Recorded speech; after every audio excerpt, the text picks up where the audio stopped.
열왕기하 3장. 유다의 여호사밧 왕 제18년에 아합의 아들 요람이 사마리아에서 이스라엘을 12해 동안 다스렸다. 그는 주님 보시기에 악을 행하였지만 그의 부모처럼 악하지는 않았다. 그는 아버지가 만든 바알의 우상들을 철거하였다. 그러나 이스라엘을 죄에 빠뜨린 느밧의 아들 여로보암이 저지른 것과 같은 죄에서는 벗어나지 못하고 그로부터 완전히 돌아서지도 못하였다. 모압 왕 메사는 양을 치는 사람이었는데 이스라엘 왕에게 암양 10만 마리의 털과 순양 10만 마리의 털을 조공으로 바쳤다. 그러다가 아합이 죽은 뒤에 모압 왕이 이스라엘 왕을 배반하였다. 그때에 요람 왕은 그날로 사마리아로부터 행군하여 나와서 이스라엘 군대 전체를 점검한 다음에 전쟁터로 가면서 유다의 여호사밧 왕에게 사절을 보내어 물었다. 모압 왕이 나를 배반하였습니다. 나와 함께 모압을 치러 올라가시겠습니까? 여호사밧이 대답하였다. 물론 함께 올라가겠습니다. 우리는 서로 한 몸이나 다름없는 처지가 아닙니까? 나의 군대가 곧 임금의 군대요, 나의 군마가 곧 임금의 군마가 아닙니까? 이에 요람이 그러면 우리가 어느 길로 올라가는 것이 좋겠습니까? 하고 물으니 여호사밧은 에돔의 광야길로 가는 것이 좋겠다고 말하였다. 그래서 이스라엘 왕과 유다 왕과 에돔 왕이 함께 출정하였다. 그러나 그들이 길을 돌아 행군하는 이래 동안에 군대와 함께 간 가축들이 마실 물이 바닥났다. 이스라엘 왕이 탄식하였다. 아, 큰일 났구나. 주님께서 우리 새 왕을 모압의 손에 넘겨주시려고 불러내신 것이 아닌가. 그러자 여호사밧은 여기에는 주님의 예언자가 없습니까? 이 일을 주님께 물을 예언자가 없습니까? 하고 물었다. 그때 이스라엘 왕의 신하 가운데 하나가 대답하였다. 사밧의 아들 엘리사라는 사람이 여기 있습니다. 그는 엘리야의 시중을 들던 사람입니다. 그러자 여호사밧이 말하였다. 그에게서 주님의 말씀을 들을 수 있을 것 같습니다. 그래서 이스라엘 왕과 여호사밧과 에돔 왕이 그에게로 내려갔다. 그러나 엘리사는 이스라엘 왕에게 말하였다. 무슨 일로 나에게 오셨습니까? 임금님의 아버지와 어머니의 예언자들에게 나가보십시오. 하고 말하였다. 이스라엘 왕이 그에게 말하였다. 그런 말씀을 마십시오. 주님께서 우리들 새 왕을 불러내셔서 모압의 손에 넘겨주시려고 하십니다. 그제야 엘리사는 말하였다. 내가 섬기는 만군의 주님께서 살아 계심을 두고 맹세합니다. 내가 유다 왕 여호사밧의 체면을 생각하지 않았더라면 요람 임금님을 염두에 두지도 않았을 뿐만 아니라 임금님을 쳐다보지도 않았을 것입니다. 이제 나에게 검은고를 타는 사람을 데려오십시오. 그리하여 검은고 타는 사람이 와서 검은고를 타니 주님의 권능이 엘리사에게 내렸고 엘리사는 예언을 하기 시작하였다.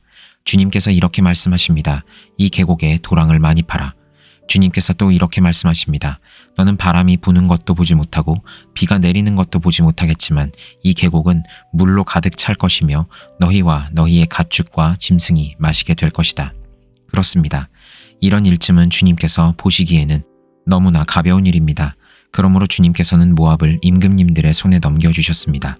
그러므로 임금님들께서는 요새화된 모든 성읍과 모든 아름다운 성읍을 치실 것이고 모든 좋은 나무를 쓰러뜨리며 물이 솟는 모든 샘을 막을 것이며 모든 옥토를 돌짝밭으로 만드실 것입니다.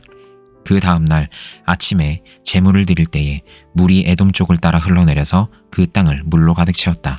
다른 한편 모든 모압 사람들은 여러 왕들이 자기들과 싸우려고 올라왔다는 소식을 들었다. 그래서 군복을 입을 만한 사람, 징집 연령이 된 사람은 모두 소집되어서 위로 올라와 국경에서 그 왕들과 대치하였다. 모압 사람들이 이튿날 아침 일찍 일어나 보니 해가 물 위에 비쳐서 반대편 물이 온통 피와 같이 붓게 물든 것을 보았다. 그래서 그들은 아, 이것은 피다.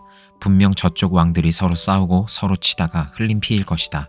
자, 모압 사람들아, 약탈하러 가자 하고 소리쳤다. 그러나 막상 그들이 이스라엘 진에 이르니 이스라엘 군인들이 일제히 일어나서 모압 군인들을 쳤다. 그래서 그들이 이스라엘 앞에서 도망하니 이스라엘 군인들은 모압 진 안에까지 쳐들어가서 모압 군인들을 무찔렀다. 그들은 또 성읍들을 파괴하고 옥토에는 모두 돌을 던져서 돌로 가득 채웠다. 물이 나는 샘을 모두 메우고 좋은 나무를 모두 쓰러뜨려서 길 하레셋에 돌담만 남겼는데 그곳도 무린매 꾼들이 포위하고 공격하였다. 그제야 모압 왕은 전쟁이 자기에게 불리하다는 것을 알고 칼 잘 쓰는 사람 700명을 뽑아서 에돔 왕이 있는 쪽으로 돌파하여 나가려고 하였으나 그 일도 뜻대로 되지 않았다. 그래서 모압 왕은 자기를 대신하여 왕이 될 장자를 죽여 성벽 위에서 번제로 드렸다. 이것을 본 이스라엘 사람들은 크게 당황하여 그곳을 버리고 고국으로 돌아갔다. 데살로니가 후서 3장. 마지막으로 형제 자매 여러분, 주님의 말씀이 여러분에게 퍼진 것과 같이 각처에 속히 퍼져서 영광스럽게 되도록 우리를 위해서 기도해 주십시오. 또 우리가 심술궂고 악한 사람에게서 벗어나도록 기도해 주십시오. 사람마다 믿음을 가지고 있는 것이 아닙니다. 그러나 주님께서는 신실하신 분이시므로 여러분을 굳세게 하시고 악한 자에게서 지켜주십니다. 우리가 명령한 것을 여러분이 지금도 실행하고 있고 또 앞으로도 실행하리라는 것을 우리는 주님 안에서 확신하고 있습니다. 주님께서 여러분의 마음을 인도하셔서 여러분이 하나님께서 사랑하시는 것과 같이 사랑하고 그리스도께서 인내하시는 것과 같이 인내하기를 바랍니다. 형제 자매 여러분, 우리는 우리 주 예수 그리스도의 이름으로 여러분에게 명령합니다. 무절제하게 살고 우리에게서 받은 전통을 따르지 않는 모든 신도를 멀리하십시오. 우리를 어떻게 본받아야 하는지는 여러분이 잘 알고 있습니다. 우리는 여러분 가운데서 무절제한 생활을 한 일이 없습니다. 우리는 아무에게서도 양식을 거저 얻어먹은 일이 없고 도리어 여러분 가운데서 어느 누구에게도 짐이 되지 않으려고 수고하고 고생하면서 밤낮으로 일하였습니다. 그것은 우리에게 권리가 없어서가 아니라 우리가 여러분에게 본을 보여서 여러분으로 하여금 우리를 본받게 하려는 것입니다. 우리가 여러분과 함께 있을 때에 일하기를 싫어하는 사람은 먹지도 말라 하고 거듭 명령하였습니다. 그런데 우리가 들으니 여러분 가운데는 무절제하게 살면서 일은 하지 않고 일을 만들기만 하는 사람이 더러 있다고 합니다. 이런 사람들에게 우리는 주 예수 그리스도 안에서 명하여 또 권면합니다. 조용히 일해서 자기가 먹을 것을 자기가 벌어서 먹으십시오. 형제 자매 여러분, 선한 일을 하다가 낙심하지 마십시오.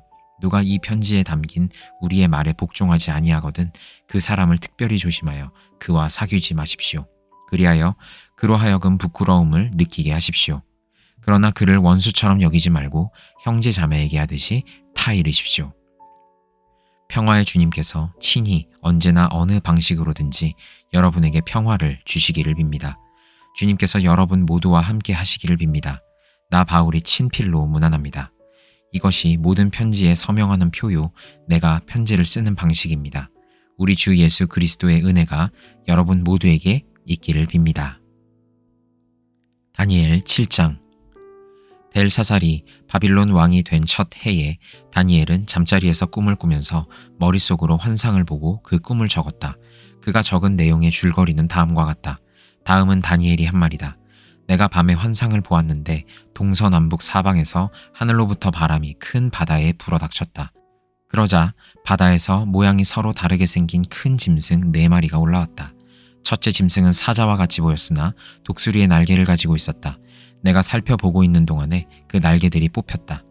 그 짐승은 몸을 일으키더니 사람처럼 발을 땅에 디디고 섰는데 사람의 마음까지 지니고 있었다. 또 살펴보니 다른 짐승 곧 둘째 짐승은 곰과 같았는데 뒷발로 서 있었다. 그 짐승은 갈빗대 3개를 물고 있었는데 누군가가 그에게 이렇게 말하였다. 일어나서 고기를 많이 먹어라. 그 뒤에 내가 또 살펴보고 있는데 또 다른 짐승이 나왔다. 그것은 표범처럼 생겼으나 등에는 새의 날개가 4개나 있었고 머리도 4개나 달려 있었으며 아주 권위가 있어 보였다. 그 뒤에 내가 밤의 환상을 계속 살펴보고 있는데 넷째 짐승이 나왔다. 그것은 사납고 무섭게 생겼으며 힘이 아주 세었다. 이 짐승은 쇠로 된 큰 이빨을 가지고 있어서 그것으로 먹이를 잡아먹고 으스러뜨리며 먹고 남은 것은 발로 짓밟아 버렸다. 이 짐승은 앞에서 말한 짐승들과는 달리 뿔을 10개나 달고 있었다. 내가 그 뿔을 유심히 살펴보고 있자니 다른 작은 뿔 하나가 그 뿔들 사이에서 돋아났다. 먼저 나온 뿔 가운데서 셋이 새로 돋아난 그 뿔에 밀려서 뿌리째 뽑혔다. 새로 돋아난 뿔은 사람의 눈과 같은 눈을 가지고 있었고 입이 있어서 거만하게 떠들었다. 내가 바라보니 옥좌들이 놓이고 한 옥좌에 옛적부터 계신 분이 앉으셨는데 옷은 눈과 같이 희고 머리카락은 양털과 같이 깨끗하였다. 옥좌에서는 불꽃이 일고 옥좌의 바퀴에서는 불길이 치솟았으며 불길이 강물처럼 그에게서 흘러나왔다. 수종드는 사람이 수천이요 모시고 서 있는 사람이 수만이었다. 심판이 시작되는데 책들이 펴져 있었다. 내가 보고 있는 동안에 작은 뿔이 크게 떠드는 소리를 들을 수 있었다. 내가 살펴보니 넷째 짐승이 살해되고 그 시체가 뭉그러져서 타는 불에 던져졌다.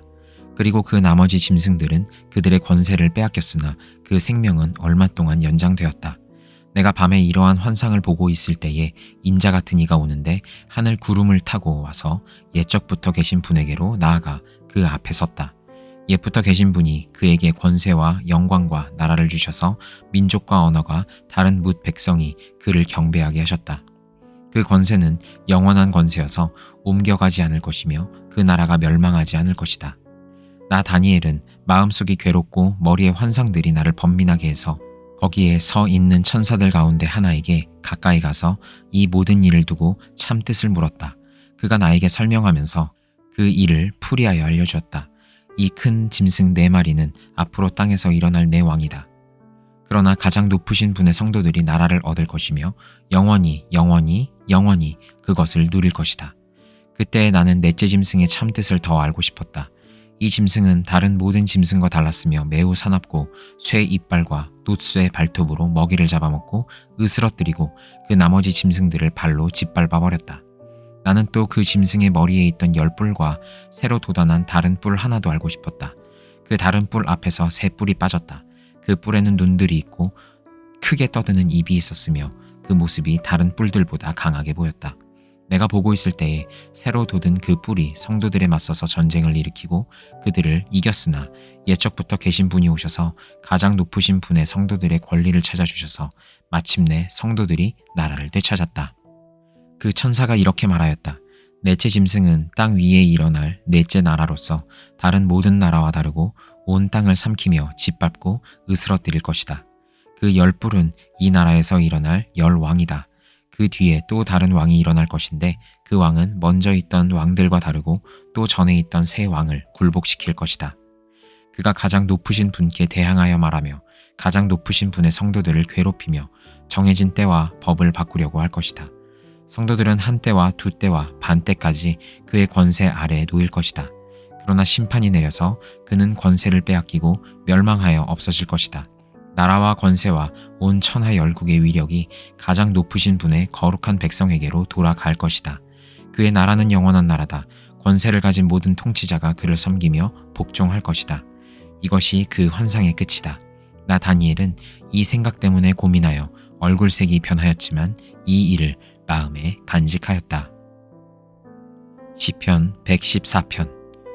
이스라엘이 이집트에서 나올 때에 야곱의 집안이 다른 언어를 쓰는 민족에게서 떠나올 때에 유다는 주님의 성소가 되고 이스라엘은 그의 영토가 되었다. 바다는 그들을 보고 도망쳤고 요단강은 뒤로 물러났으며 산들은 순양처럼 뛰놀고 언덕들도 새끼 양처럼 뛰놀았다. 바다야, 너는 어찌하여 도망을 쳤느냐? 요단강아, 너는 어찌하여 뒤로 물러났느냐? 산들아, 너희는 어찌하여 순양처럼 뛰놀았느냐? 언덕들아, 너희는 어찌하여 새끼 양처럼 뛰놀았느냐? 온 땅아, 내 주님 앞에서 떨어라. 야곱의 하나님 앞에서 떨어라. 주님은 반석을 웅덩이가 되게 하시며 바위에서 샘이 솟게 하신다. 시편 115편. 주님, 영광을 우리에게 돌리지 마십시오. 우리에게 돌리지 마시고 오직 주님의 이름에만 영광을 돌리십시오. 그 영광은 다만 주님의 인자하심과 진실하심에 돌려주십시오. 어찌하여 이방 나라들이 그들의 하나님이 어디에 있느냐 하고 말하게 하겠습니까? 우리 하나님은 하늘에 계셔서 하고자 하시면 어떤 일이든 이루신다.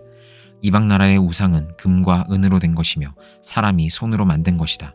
입이 있어도 말하지 못하고 눈이 있어도 볼 수 없으며 귀가 있어도 듣지 못하고 코가 있어도 냄새를 맡지 못하고 손이 있어도 만지지 못하고 발이 있어도 걷지 못하고 목구멍이 있어도 소리를 내지 못한다.